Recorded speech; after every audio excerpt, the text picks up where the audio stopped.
కాళేశ్వరం గోదావరి జలాలు కొండపోచమ్మ సాగర్ రిజర్వాయర్కు చేరాయి. మాజీ మంత్రులు కేటీఆర్, హరీష్ రావుల హెచ్చరికల నేపథ్యంలో ప్రభుత్వం తలొగ్గి నీటిని విడుదల చేసింది. కొండపోచమ్మ సాగర్ వద్ద మాజీ ఎఫ్డీసీ చైర్మన్, బీఆర్ఎస్ నాయకుడు వంటేరు ప్రతాప్ రెడ్డి గోదావరి జలాలకు ప్రత్యేక పూజలు నిర్వహించారు. అక్కడి నుంచి మరింత సమాచారాన్ని మా ప్రతినిధి రంగాచారి అందిస్తారు. కొండపోచమ్మ సాగర్కు చేరుకున్నాయి. గజ్వేల్ నియోజకవర్గంలోని పాములపర్తి వద్ద నిర్మించినటువంటి సుమారు 15 టీఎంసీల నీటి సామర్థ్యంతో కాళేశ్వరం ప్రాజెక్టుకు అనుసంధానంగా నిర్మించినటువంటి కొండపోచమ్మ సాగర్లోకి గోదావరి జలాలు పరవళ్లు తొక్కుతూ వస్తున్నటువంటి దృశ్యాలు ఇప్పుడు మనం విజువల్స్లో చూస్తూ ఉన్నాం. నిన్న మొన్నటి వరకు రాష్ట్ర ప్రభుత్వం అనేక ప్రచారాలు చేసింది.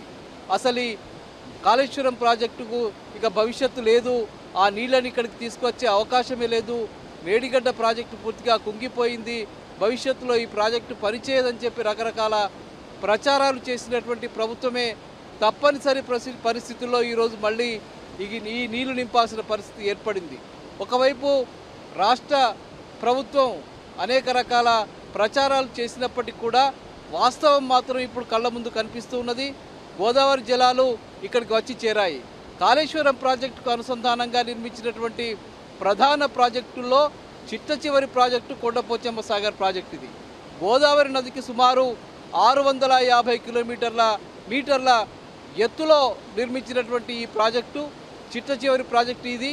ఇక్కడి నుంచి ఉత్తర దక్షిణ తెలంగాణలకు నీళ్లు పంపించడానికి అవసరమైనటువంటి ఏర్పాట్లని ఒక విజనరీగా ఉన్నటువంటి మాజీ ముఖ్యమంత్రి కేసీఆర్ ఈ ప్రయత్నం అంతా చేసి, ఈ భగీరథ ప్రయత్నం చేసి ఈ నీళ్లు తెచ్చే లిఫ్ట్ ఇరిగేషన్ ప్రాజెక్టుకి ఆయన రూపకల్పన చేసి అక్షరాల అమలు చేశాడు. గత 5-6 సంవత్సరాలుగా ఇక్కడికి నీళ్లు వస్తున్నాయి.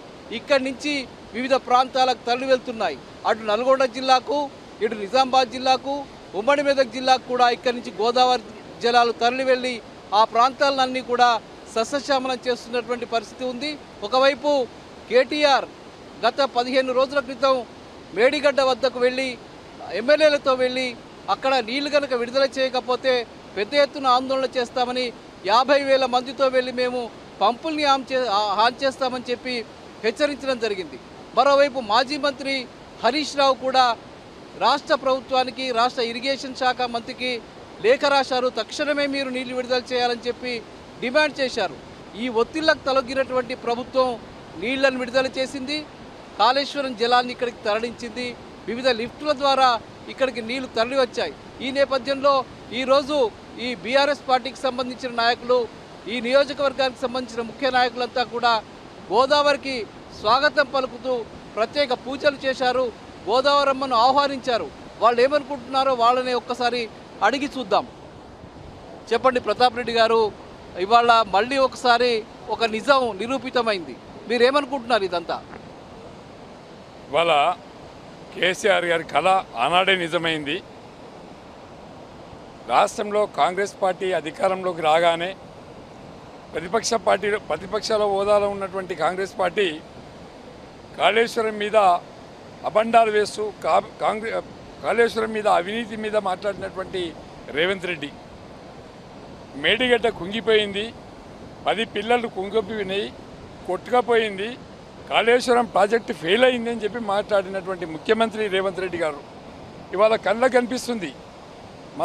మా హరీష్ రావు గారు, కేటీఆర్ గారు, కేసీఆర్ గారు, ఇటు నేను, మా ఎమ్మెల్యేలు, కరీంనగర్ ఎమ్మెల్యేలు, వరంగల్ ఎమ్మెల్యేలు అందరూ కూడా ప్రెషర్ చేయడం వల్లనే ఇవాళ మేడిగడ్డ నుండి నీళ్లు స్టార్ట్ అయినాయి. ఇవాళ మల్లన్న సాగర్ నీళ్ళు వస్తున్నాయి, రంగనాయక సాగర్లోకి వస్తున్నాయి, తోటపల్లిలోకి వస్తున్నాయి, ఇటు కొండపోచమ్మ సాగర్లోకి నీళ్ళు వచ్చినాయి. మరి ఎట్లకెళ్ళి వచ్చినాయి? కాళేశ్వరం ఫెయిల్ అయితే ఈ నీళ్ళు ఎట్లా వచ్చినాయి? మరి రేవంత్ రెడ్డి చెప్పాలి. ఎంతసేపు గత ప్రభుత్వాన్ని బద్నాం చేయాలి, కేసీఆర్ గారిని బద్నాం చేయాలనేటువంటి ఆలోచనతో 8 మాసాలుగా కంటిన్యూగా కేసీఆర్ గారు తిట్టడంతోనే ప్రభుత్వం నడుస్తూ ఉంది తప్ప ఈ తెలంగాణ ప్రజలకు ఎక్కడ కూడా ఒరగబెట్టింది ఏం లేదు. తెలంగాణ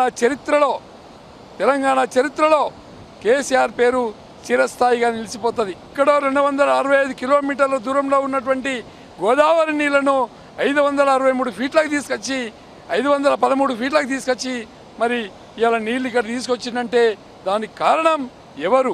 ఈ ఆలోచన ఎవరిది? తెలంగాణ ప్రజలు కూడా ఆలోచించాలి. కేసీఆర్ గారు ఇవాళ తెలంగాణ రాష్ట్రంలో కాళేశ్వరం నిర్మాణం చేయడం వల్ల అటు పోచంపాడు నుండి అటు ఖమ్మం వరకు వరంగల్ వరకు కాకతీయ కెనాల్తోని మనము తేలండి వరకు నీళ్ళు ఇచ్చినటువంటి రోజులు ఉన్నాయి. ఇటు కాళేశ్వరంతో బ్యాక్ వాటర్తోని ఎస్ఆర్ఎస్పి రోజు నింపినటువంటి రోజులు ఉన్నాయి. ఇక్కడ నుండి నిజాం సాగర్ వరకు నీళ్ళు పంపించినాం, ఇక్కడ నుండి అయ్యర్మాల వరకు నీళ్ళు పంపించినాం, ఇక్కడ నుండి రామాయణపేటకు నీళ్ళు పంపిస్తున్నాం, ఇక్కడ నుండి బస్వాపూర్ యాదాద్రి నీళ్లు పంపిస్తున్నాం. మరి అలాంటి ప్రాజెక్టు నిర్మాణం ఇది కేసీఆర్ గారి బుర్రలో వచ్చినటువంటి థాట్ ఆలోచన. ఈ రాష్ట్రంలో ఎక్కడ నదులు ఉన్నాయి, ఎక్కడ కెనాల్స్ ఉన్నాయి, ఎక్కడ కెనాల్స్ అవసరం ఉన్నాయి, ఎక్కడ రిజర్వాయర్లు నిర్మాణం చేయాలి అన్నటువంటి ఆలోచనతో తెలంగాణ ఉద్యమాలలో నీళ్లు నిధులు ఉద్యోగాలు అన్నప్పుడు ఉద్యోగాలు ఇచ్చిండు, నీళ్లు తీసుకొచ్చిండు, మరి నిధులు కూడా తీసుకొచ్చినటువంటి ఇలా 3 లక్షల కోట్ల బడ్జెట్ వచ్చిందంటే దానికి కారణం కేసీఆర్ కాదా?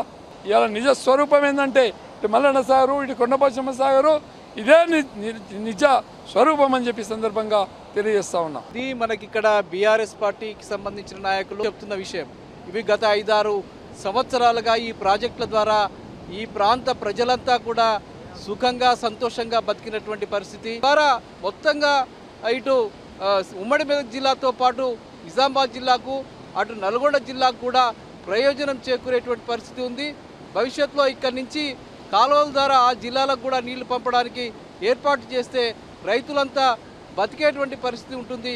చెరువుల్ని గుంటలను నింపితే కరువు కాటకాలు లేకుండా జీవించే పరిస్థితి ఉంటుందని చెప్పి కూడా వాళ్ళు చెప్తూ ఉన్నారు. మొత్తానికి ఈ నీళ్లు విడుదల చేయడం పట్ల హర్షం వ్యక్తమవుతున్నటువంటి పరిస్థితి మాత్రం కనిపిస్తూ ఉన్నది. కెమెరామెన్ వెంకట్తో రంగాచారి, టీ న్యూస్, కొండపోచమ్మ సాగర్.